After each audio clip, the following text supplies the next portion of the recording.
নমস্কার কৃষ্ণপ্রেমী গুণী শ্রোতাজনেরা।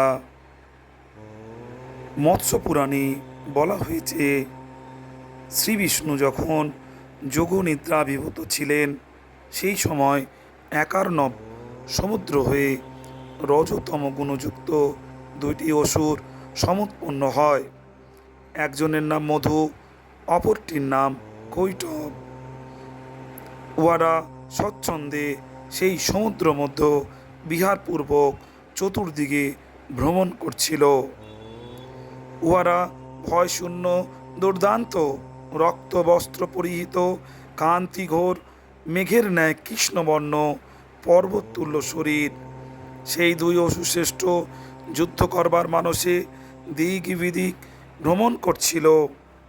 এমন সময় ওই একার্ণব জলমধ্য একটি পদ্মাসনে চতুর্মুখ ব্রহ্মাকে তারা দেখতে পেল।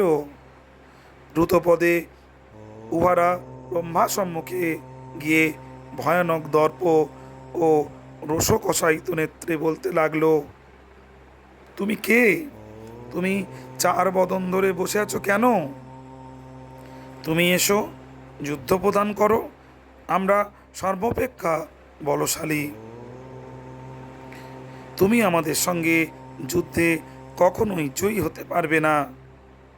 ব্রহ্মাজি অমিত বলশালী ওই দৈত্যদয়কে তখন বলতে লাগলেন, ওরে দৈত্যদয়, তবে শ্রবণ কর আমার পরিচয়। আমি বলছি, আমি পরমাত্মা পুরুষ হতে জন্মগ্রহণ করেছি। পরমাত্মা পুরুষ সর্বাপেক্ষা বলশালী। তাকে যোগীগণ সহস্র বৎসর ধরে ধ্যান করেও দর্শন পান না। তোরা যদি যুদ্ধবীর এবং যুদ্ধরসে রসিক হোস, তবে কাল বিলম্ব না করে তার কাছে যা। যুদ্ধে পরিশ্রান্ত হয়ে যখন তোরা ভূতলে শয়ন করবি, তখন তোদের শুশ্রূষার জন্য কুক্কুর, শৃগাল ও শকুনি পক্ষীগণ আগমন করবে ও সেবা করবে। দৈত্যদয় জিজ্ঞাসা করল, ওহে চতুর্মুখধারী ব্রহ্মা, সেই পরমাত্মা পুরুষ কোথায় থাকেন? ব্রহ্মা বললেন, তিনি সম্প্রতি একার্ণব জলে শয়ন করে আছেন। অসুরদ্বয় তখন কাল বিলম্ব না করে ভয়ানক বীর দর্পে বিষ্ণুর সন্নিধানে গমনোদ্যত হল। অনন্ত দ্রুত চলতে চলতে বিষ্ণু স্থানে এলো এবং দূর হতে দেখতে পেল তিনি চতুর্ভুজধারী অনন্ত নাগসজ্জায় অর্ধশায়িত অবস্থায় অবস্থান করছেন। চতুর্দিকে পার্শ্বদগণ সেবা করছেন ও কেউ কেউ স্তবগান করছেন। দুর্দান্ত অসুরদ্বয় বিষ্ণুর সম্মুখে এলো এবং বলল, হে হরি, তুমি পরমাত্মা পুরুষ, তোমার দর্শনের জন্য আমরা এসেছি। হরি বললেন, তোমরা আমার কাছ থেকে কি চাও? আমি সকল অভীষ্ট বরদাতা।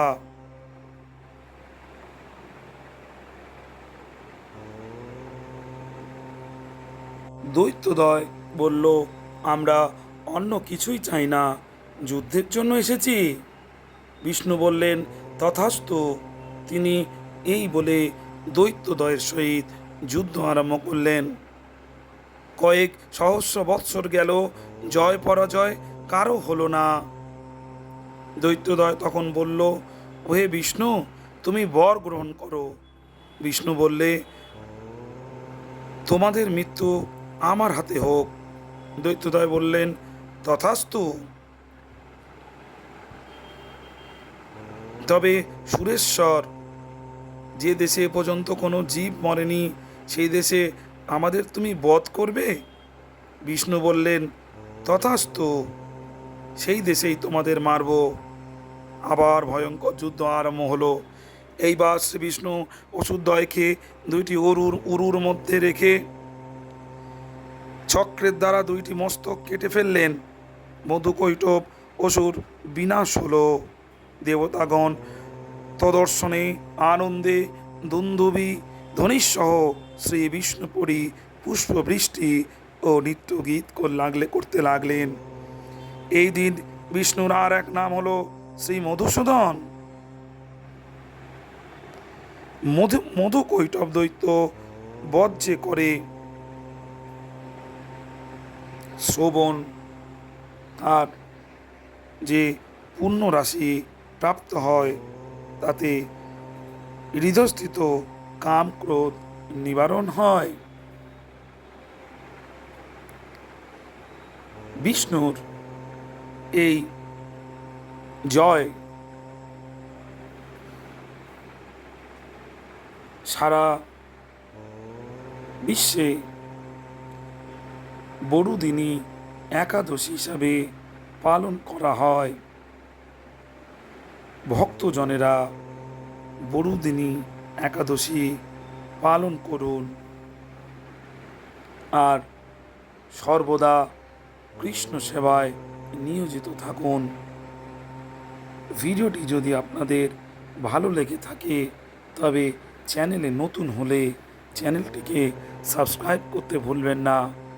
আর ভিডিওটি বেশি বেশি করে লাইক ও শেয়ার করে দিন, যাতে অন্যান্য কৃষ্ণপ্রেমীরা কৃষ্ণ কথায় এই ভিডিওটি দেখতে এবং শুনতে পায়। নমস্কার।